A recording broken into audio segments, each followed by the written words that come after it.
my city, a dangerous city, where nothing is what it seems to be, and the people here are not who they seem to be. The double cross is not only a game, but the norm. Staying alive is survival. Staying sane is a necessity.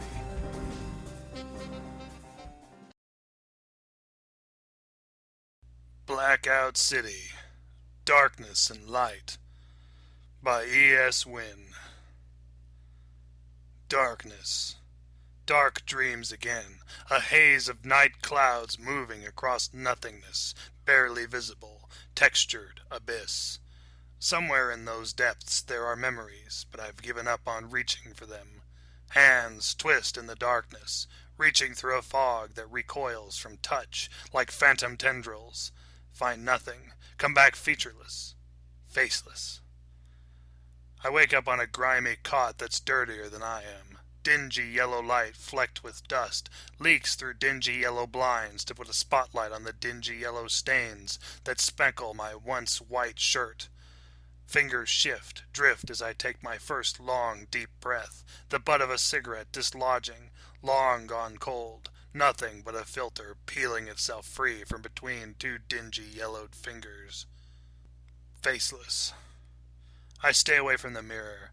I know it waits for me there. Breakfast is leftovers, something brown wrapped in crinkled tin and eaten cold, untasted. Dark clouds drift through my mind as I move through the motions of eating, linger as I brush the greasy foil aside and light a new cigarette. My mind falls away, goes blank as I measure my breaths, let the smoke trickle through my tired sinuses. The pain in my face lingers, rises as I wake, but I wait it out, almost dare it to give me all it's got. In the end, I let it win, stub out the cigarette and blow a cloud of smoke into the air. Reach for my stash of blue ribbons.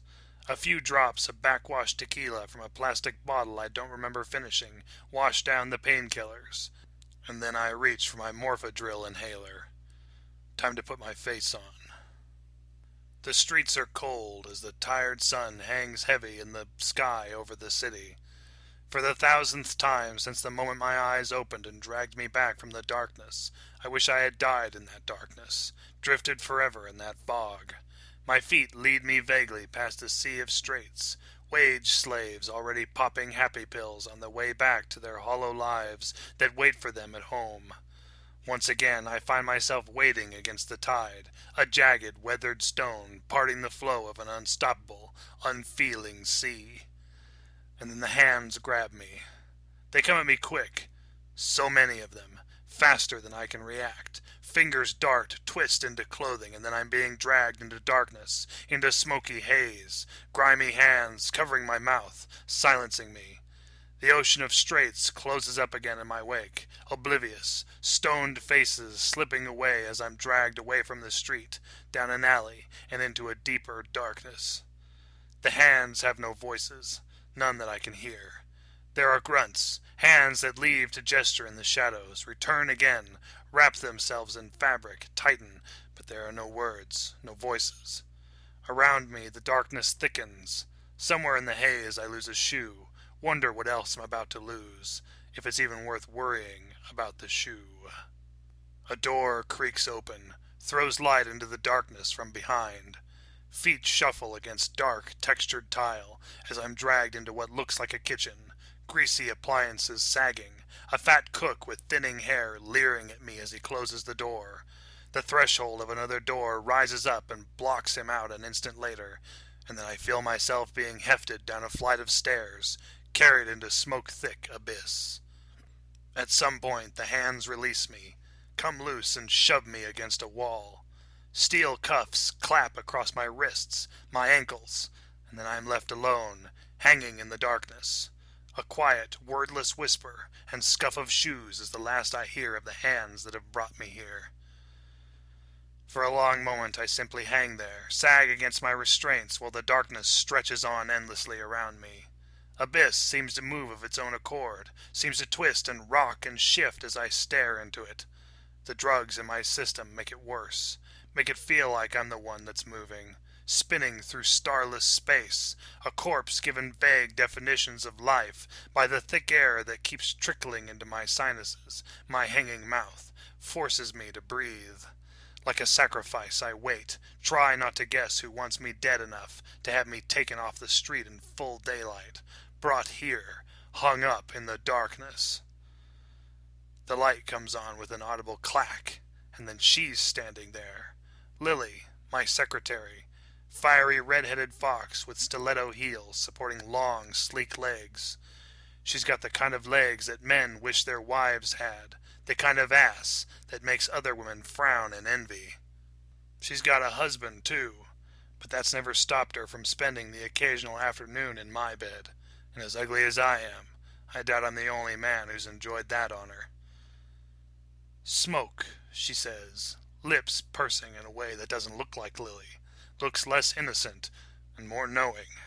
Reminds me that I'm hanging by my manacled wrists on the wall of some sadomasochist dungeon under a dive restaurant as greasy as the palms that should have closed it down years ago. I glance up at the steel holding me to the wall, glance back at Lily, give her a look that makes her smile, show teeth. Joe Smoke. I don't usually go for the kinky stuff, sweets. I fix her with a solid look, manage just the edge of a smile. But if this is what you want, who am I to turn you down? There's a glitter in her eye, a twinkle that makes me wonder what she's dosed on, how much of it is roaring through the veins on her cute little ass cheeks. None of this fits the Lily I know, and yet... Leftovers for breakfast, cigarette before ribbons and morphadril, she says suddenly. More drugs than food. Diet like that'll kill ya. Here's hoping, I offer. In the meantime, let's play a game, huh? It's called Why Am I Here? I'm tired of games, she says, a frown slipping across luscious lips. I'm tired of waiting. Darkness is tired of waiting. She takes a few steps closer to me, comes close enough to reach out and touch me. One red nail traces a line from my collarbone to my chin, stops short, never reaches my face. Tell me. The nail slides south again, sharp enough to feel, not sharp enough to cut. Where is Lightbringer? I don't remember. The words come reflexively, confuse me as they fall from my mouth. Lightbringer? Nothing. I have no memory of anyone or anything called Lightbringer.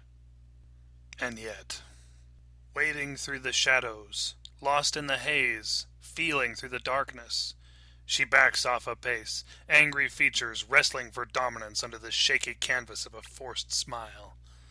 Lightbringer, Smoke! Lightbringer! I try to tell her I don't know any Lightbringer, that I have no idea what she's talking about, what she wants from me. But my tongue tangles itself up, refuses to unknot. Finally I give up, relax, and my tongue wags of its own accord. Even if I knew where Lightbringer was now, you think I'd tell someone who works for darkness? I say, vomiting sounds, listening to the words they string together. I wouldn't squeal even if you brought in the pigs to burn it out of me. Darkness knows that force isn't any good against men with your level of mental conditioning, she responds.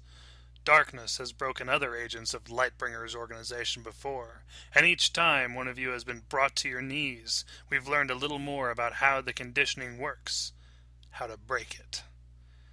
Cold fear sets in, icy sweat rising at the back of my neck, rolling, soaking into clothes.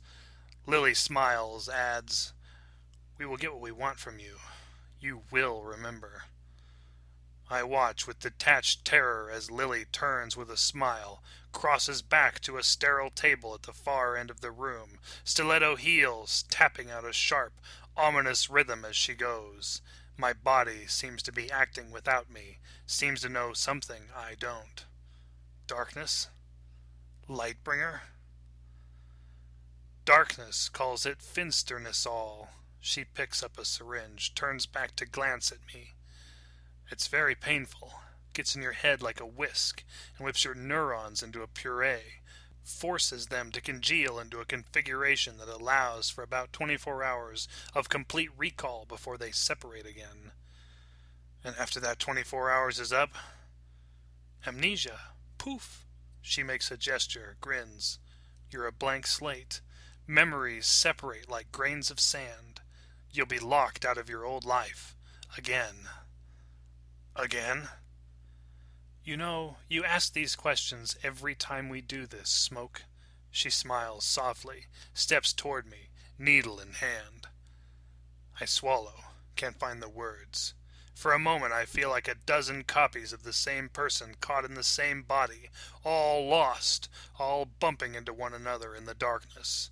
My mouth goes dry, and then she's there, beside me, syringe beating at the tip, eager, ready. Wait, I manage.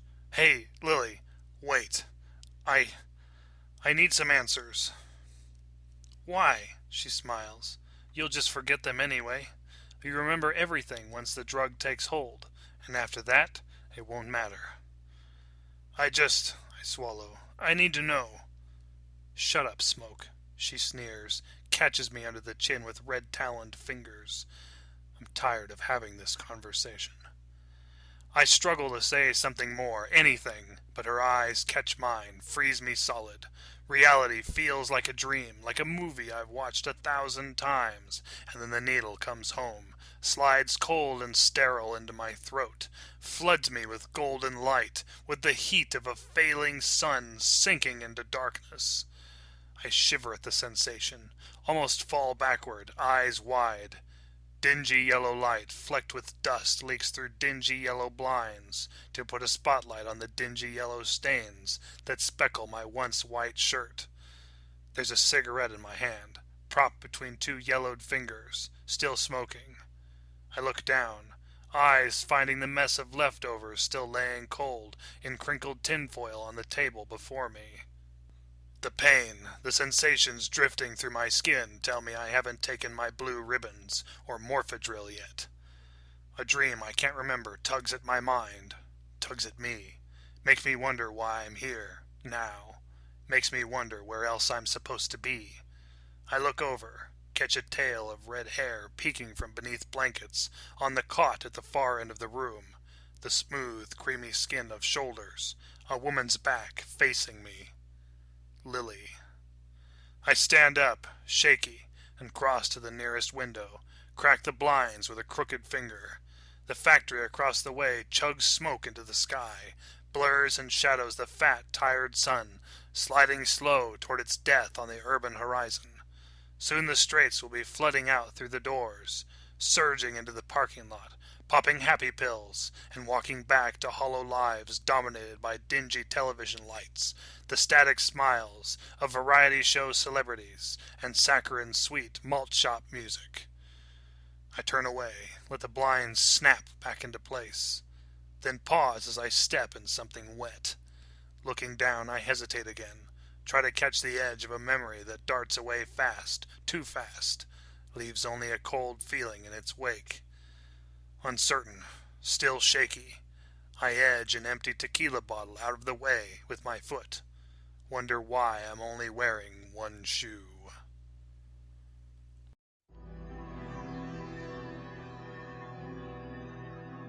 The moon is full and it is dripping with blood. Now comes Blood Moon Rising magazine. Original fiction, Creature features, nightmarish artwork. interviews, and other original horror. Visit bloodmoonrisingmagazine.com and join our rising legion.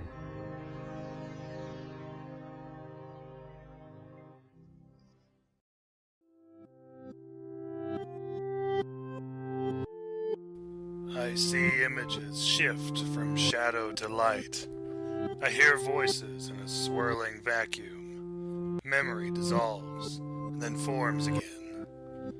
These are stories I believe to come from my files, but I'm not sure. I hear a dominant female voice. Lily. She tells me it's just a bad trip.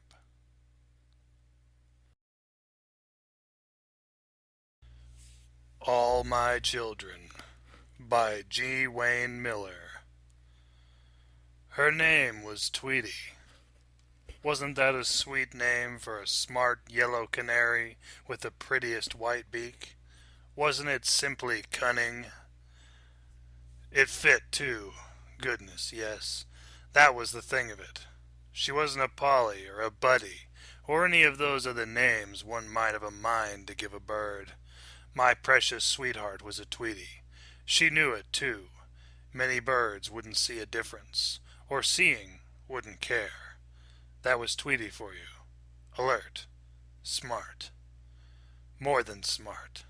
She was gifted. Gifted with one of God's most special gifts, the gift of song. Lord, she could sing, so pleasant and rich and melodic, and always in tune.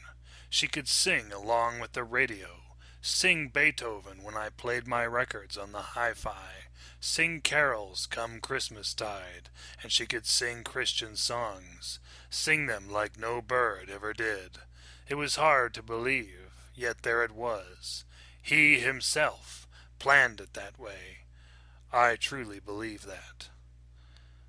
All of my children loved Tweety. Aren't children wonderful? Wonderful like birds. Tweety was the first thing they asked for when they came knocking, and they came knocking every day after school, regular as German clockwork. Later in their visits, they would ask for their second favorite thing, a tall drink of pink lemonade, and they would be satisfied. All the year round I kept pink lemonade in a 2-quart pitcher in the Frigidaire, and I always served it in a Dixie cup with an ice cube apiece. Pink lemonade was a treat, but Tweety was a much, much bigger one. I wanted it that way, you see, wanted them to be happy and joyous.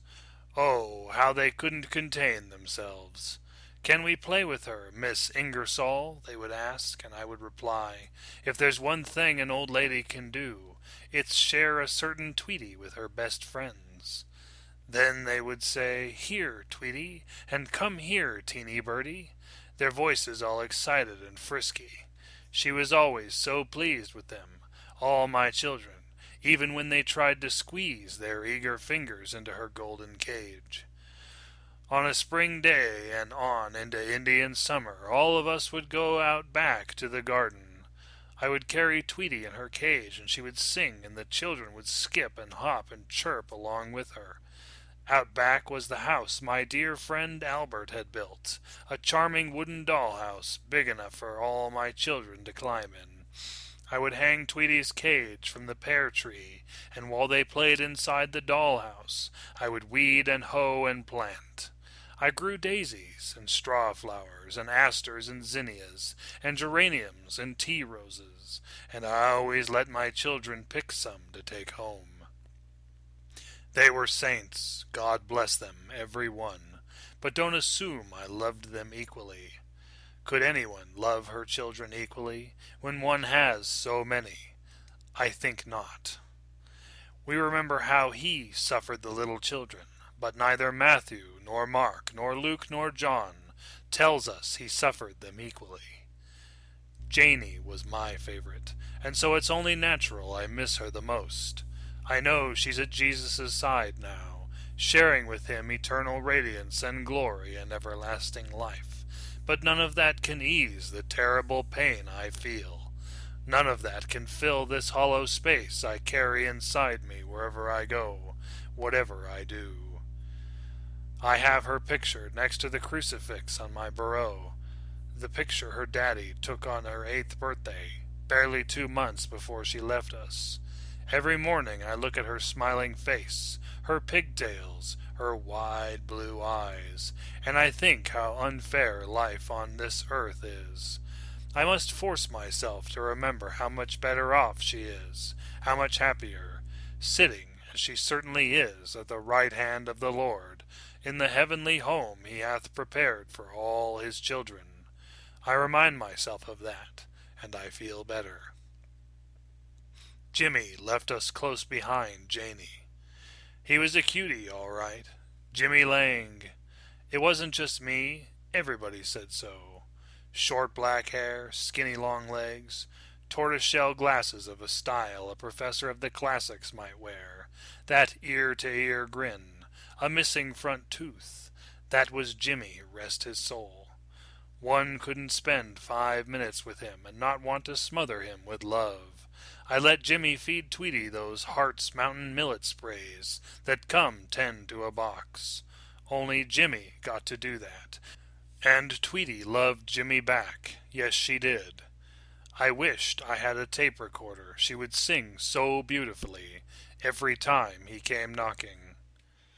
Then there were the others. I loved them too, in a different way, but a tender way nonetheless.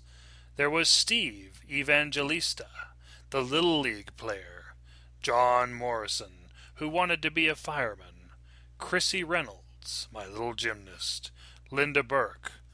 Who could forget Linda? Linda was my brain, and it was only natural she aspired to be an author or a mathematician.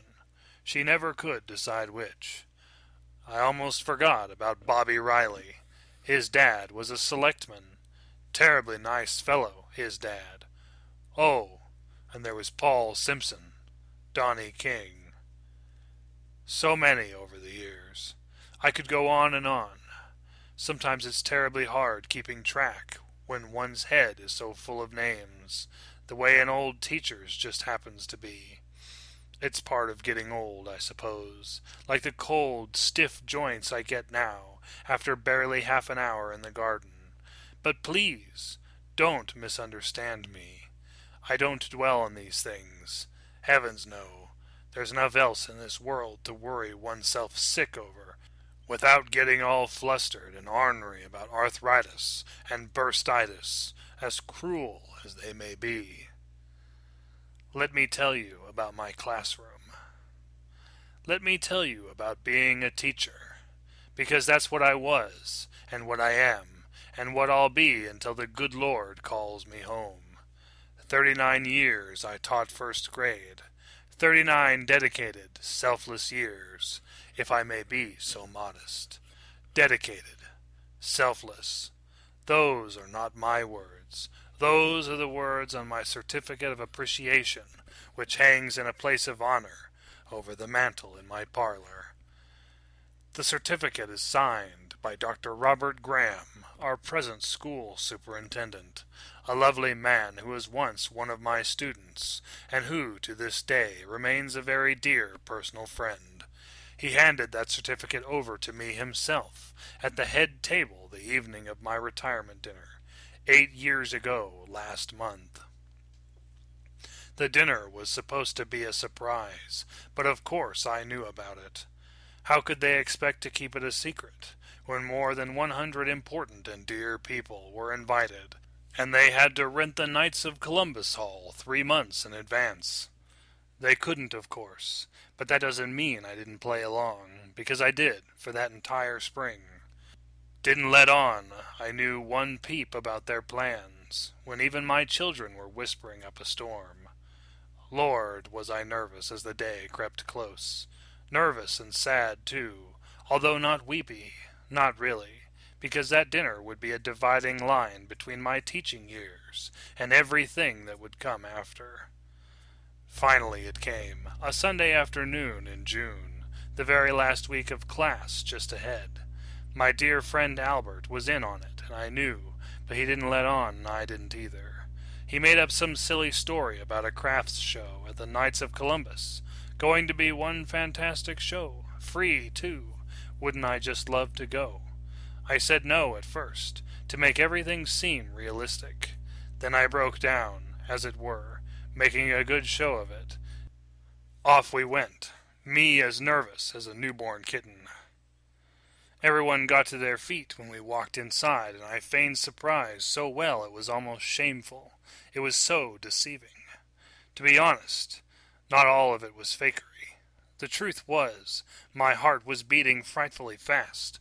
I was so overwhelmed with guilt. I beamed even as I trembled, and they escorted me to the head table, set with vases of yellow tea roses, which Albert must have told them were my favorites. Dinner was prime rib, and potatoes au gratin, and peas and hot rolls and salad. And when it was over and they were bringing around the ice cream and coffee, Dr. Graham began. "This afternoon we salute an institution," he said in that great, manly, booming voice of his, a voice that Albert so kindly captured for me on his tape recorder. "A woman who was not only a teacher, but a friend, a second mother, an inspiration to 3 generations of Wakefieldians. How many of us here first encountered the wonder of the written word in Miss Betty Ingersoll's class? How many of us put together our first 2 + 2 = 4 under her watchful eye? How many first tied our shoes, first saluted our flags, played our first games of Red Rover, Red Rover? Well, right now I'd like to bring Miss Ingersoll right over." Completely embarrassed, I stood next to him, his arm around me. He went on, just brimming with praise and friendship and love, until I was in tears and I thought I would ruin the afternoon. I was still crying when Albert dropped me home, and I was lost in memories for that evening, and many evenings beyond. 39 years, they never moved my classroom. 39 years, the same building, same first floor, same second room on the left. Even the desks were the same. 39 years.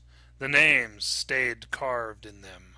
Tim Wilson, he's the fire chief now. Carol Young, she's a teacher herself at the high school. Pete Stevenson, killed in Vietnam, bless him. Vinnie Mastroli, Liz Walker, endless etchings, all still there. They say that's some kind of record, staying in one room for so many years, although one wonders who would ever keep track of such things, or why they would bother. My first year, President Truman was in the White House, and his picture hung below the flag. Back then, one could lead one's children in the Lord's Prayer, as was proper and just, and no one would complain, not even the parents of the Jewish boys and girls we had from time to time. One could paddle a wayward child, and I did that regularly on the troublemakers, whether they were making trouble at that particular moment or not. An ounce of prevention, I always said, was worth a pound of cure, and I'd like to think I proved it with my children. Of course, all of that changed as these United States of America continued the slow process of decay. There was a lawsuit, and then stern memos began fluttering down from the principals and the committee, and pretty soon we had retired the wooden spoon. Not so long after that, they took our prayer away from us. Naturally, there were ways around it, and I believe most of us who were still standing tall with him found those ways. Me, I used to begin class with an announcement. "Let's have a moment of silence, children," I would say, and then I would add, whisperingly, under my breath, but loud enough to be heard, "And if you want to use your moment for prayer, I beseech you, please do." I see that I am getting away from myself. One should never do that, something I always made a point of reminding my students. Now don't think that because I retired my children went away. Children never go away. Not when one lives near a school, and I do, just a half a block up Elm Street, 2 blocks from Wakefield Center. It's the white cape with the picket fence out front, and the tall hedge around back, and the red Ford Falcon in the drive. I lived alone and I never married, but my reputation was untarnished. I was a lady, in the finest and truest sense of the word. My dear friend Albert was in the picture, of course, but I made sure he arrived early and left early, and if we were home together, which was not frequently, I made a point of keeping the curtains up so the neighbors, if they so chose, could be satisfied that everything was right and proper. I had my rules, and Albert agreed, and those rules were the anchors in our lives. Anchors in a turbulent sea of moral castaways, and drifters, and human flotsam. Because of his work schedule, Albert only met a few of my children, even though he did build their dollhouse, which, naturally, they loved. Albert was a quiet sort, very reserved, sweet but sadly shy. For reasons I never fathomed, he and Tweety sometimes had their difficulties. There was a bit of jealousy on both their parts, I suspect, and I was constantly caught in the middle, a most uncomfortable place to be, as one might well imagine, me between my beloved bird and my Albert. Whenever possible, I kept those two apart. On fair weather school days, I would move Tweety out front to the piazza about 2:15, 15 minutes before the final bell. I would sit there facing the street and smiling and rocking a bit, and there would be lemonade in the fridge and a kettle of water on for my tea, which I take with lemon and a single cube of sugar. Tweety would be out there, and she would be singing so melodically it would mist a lady's eyes. The final bell would ring. One could hear it, strong and clarion clear, a lovely, lovely sound. The buses would be waiting, and some of the children would get on and be whisked away. Others would walk up Elm the other way, toward downtown. Still others would come by the piazza. Some of them, the older ones, remembered me, and others had heard about me from their brothers or sisters, or mommies and daddies, all of whom could be counted on to speak of me in the most glowing of terms. The children would want to see the birdie. Every one of them had heard stories of my birdie, and of course I would let them. Once they were inside, we would move to the kitchen for our refreshments. Sometimes I had cookies too, or fresh-baked Congo bars, and then we migrated out into the garden. In her own way, Tweety loved them too. She didn't have any clever tricks, the way some birds do, but she had her singing, as I've said, and she loved to sing in the garden more than anywhere else. I often used to think, come cold Novembers, that Tweety might not make it through the winter. She would miss the garden so terribly. For that very reason I kept the house full of plants, begonias and geraniums and philodendrons that grew luxuriously along the front windows. When they weren't crawling through the dollhouse, or wielding a rake or a trowel, the children would sit and listen to Tweety, and when she had stopped singing we would have our chats. We talked about many things in our chats, about how important it is for children to be children, and enjoy the wonders of childhood, like singing birds and dollhouses and flowers and tumblers of pink lemonade, when the sun is hot and the days are long and the sunsets explode in more shades of pink and red than one could hope to find in a box of crayons or a tray of watercolors. We would talk about innocence and its opposite, guile, and I tried so assiduously to impress upon them the virtue of the former and the sinfulness of the latter. I would tell my children not to grow up too quickly, as is the frightening and evil pressure in today's society, to resist temptation, both now and as they pass through life. I tried to warn them that certain situations, certain people would not always be so simple and wondrous as a beautiful yellow canary and an old lady who would always be their friend. I was well into my retirement by this point, but I hadn't lost my teacher's ways, and I was always able to hold their attention for 15 minutes, sometimes half an hour. Quite a remarkable feat, really, as one will recognize if one knows anything about children. Toward the end, I would turn our chat toward salvation, toward the greater things He has planned for all of us.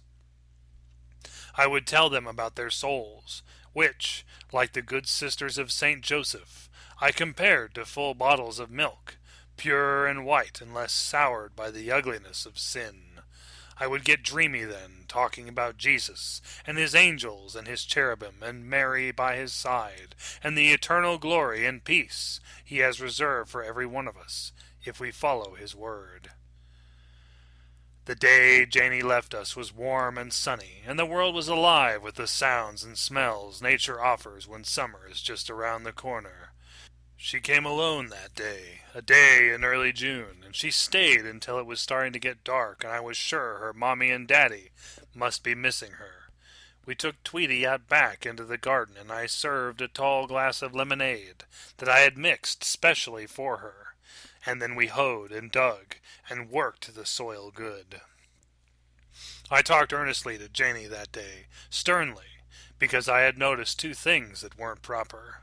One was pierced ears and earrings, tiny gold earrings with an opal apiece. The other was a pair of high-heel shoes, shiny and white, with 2 crossed straps, such as is all the rage now.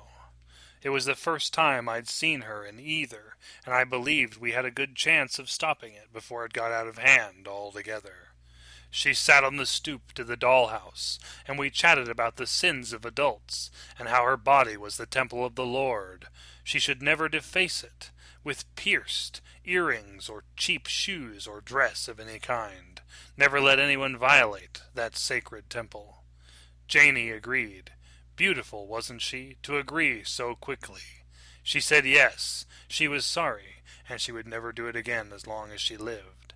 Then she cried for her wrongs, cried for forgiveness, for help and deliverance. How that warmed an old teacher's heart when she promised to mend her ways. Janie's picture was in the Wakefield Daily Item and the Boston Globe the next afternoon, along with a bevy of police officers and a registered bloodhound, with its nose in the air down by the woods. It was her, all right, there was no doubt. They must have obtained a copy of the same picture her daddy gave me, that I placed so proudly on my chest of drawers. The picture was on page 1, and there was a story underneath it, and in the story Janie's mommy was talking fretfully and anxiously, and the authorities were talking as if they were puzzled. I sobbed when I read that story, just lost control as the dam burst, and the tears fell without end, even though I knew how happy Janie must have been right then, how radiant and pure and blessed forever and ever, without end. And when Janie's mommy called, speaking many of those same words I had read in the papers that very afternoon, we shared our grief, and then were respectfully silent briefly before we hung up. And Tweety, understanding the weight and import of these doings, was quiet, a tribute, I think, in her own way, and on her own terms, to one of her absolutely best little friends. It was July when Jimmy's picture made it into the Item, in the same place as Janie, page 1, with almost the same photo of police officers and trained German shepherds on leashes, and the county's most famous pilot stepping into his shiny big helicopter. There was even a picture of Madame Bevilacqua, who is known wide and far for her tea-leaf readings and insights into the future and her powers of clairvoyance. And it was the last day of August when Steve Evangelista left us. Hot, dry August, when the corn in the fields south of town had shriveled, and the garden out back wilted and turned brown, as if in protest of the sun and the mercilessly clear skies that rolled our way for weeks. In September, one of those police officers whose picture had been in the Item came around and poked his nose in everything. At first he was very polite and decidedly non-snooping, just some general questions about me and my health. He took a few notes in a ragtag notebook, like that comical man on the Columbo reruns I occasionally catch on my TV. Detective Sergeant Bill Rossi was his name, and I knew him, of course. I'd had him and half the force in my classroom. Naturally, he remembered me, and he called me Miss Ingersoll, just as he'd done some 30-odd years ago. As I say, at first he was conversational, polite, but then he started to get a tad pushy, a situation about which very little can be said, even less done, when one is dealing with an officer of the law. He even asked to poke around in the refrigerator. It was the darndest thing. Naturally, I said go ahead. I had just cleaned it, so I couldn't begin to guess what problem there could possibly be. I had the mustards and relishes separated, the eggs properly in their bin, the butter and cheese in their proper shelves, and I'm sure he appreciated that, even for a person of his gender. You know how it is with men. An orderly fridge is the sign of an orderly mind. I don't quite recall who said that, but whoever he was, he certainly was right. Then he asked to look in my bedroom, and on the piazza, and he even asked to look at the cellar. Lord, it was so dirty down there, and still is. Messy, messy, messy. all cobwebby and dark with rotted squash from last fall in the bulkhead, and half a ton of coal left over from years ago when they switched me to an oil burner, and cans of paint and varnish, and a little of this, and a little of that. Isn't everyone's cellar like that? Still, nothing could mitigate the shame and embarrassment I felt. Now I would never ask to look in anyone else's cellar, or their attic, for that matter, which is where he went traipsing off to next. And I told him exactly that, with a stern, crotchety voice every old teacher has the right to call on every now and then. I said, "William Rossi, young man, there are 2 things you should never do to an old lady. One is ask her age, the other is to ask to look in her cellar or in her attic." And I was thinking to myself, but I was too polite to say it, that probably his mother had never taught him proper manners. Before he left, he went out back to the garden, where Tweety had been waiting patiently and quietly for me. Soon as she saw him, Tweety must have sensed that he was up to no good, because she squawked and screamed and got herself worked up into a terrible snit, and there wasn't a single thing I could do to calm her down. Not that I went to town trying, mind you. By this point, Detective Sergeant William Rossi's behavior was bordering on the impudent. Well, he wasn't done just yet, he said. He scratched around in the earth some and wrote some more notes in that dog-eared notebook of his, and muttered something, and when I asked him to repeat what he'd said, he shook his head and stated, "Nothing, Miss Ingersoll, nothing at all. Tell me, though, you aren't planning to leave the country any time soon, are you?" "I haven't left the country in 14 years, since my sister died, so I'm hardly going to be leaving soon," I answered, a mite rudely. "Thank you, Miss Ingersoll, I'll be in touch," he said, and with that he excused himself and left. The backhoe came an hour later. They had to break down the hedges to get it in back, and I pleaded with them to stop, downright hollered, but they would have none of it.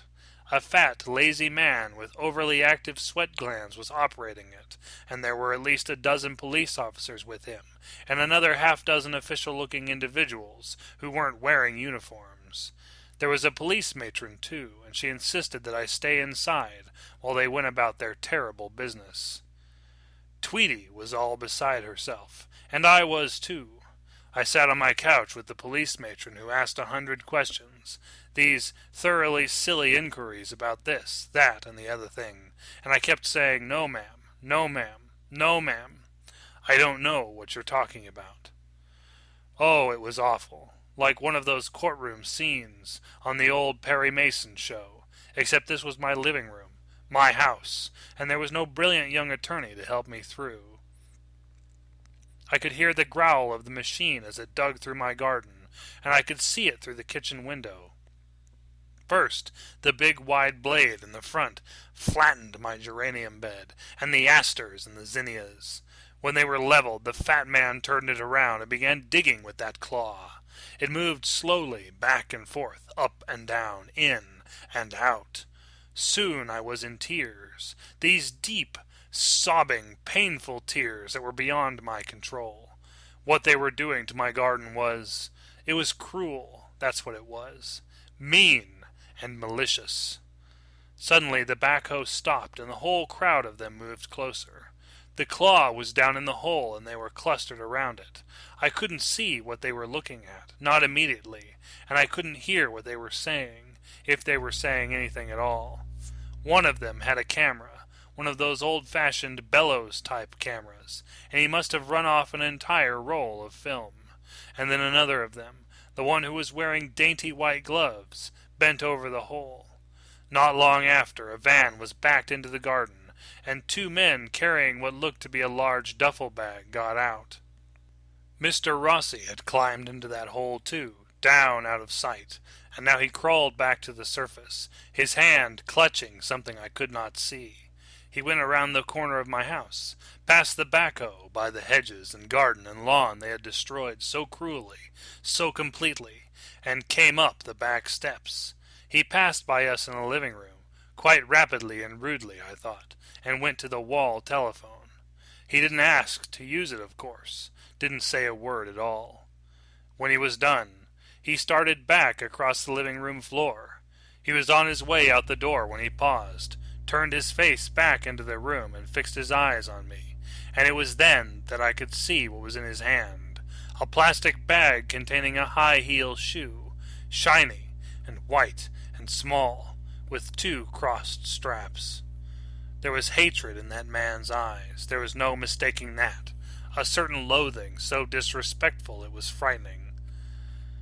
"I suggest you get a lawyer," he said, placing handcuffs around my wrists.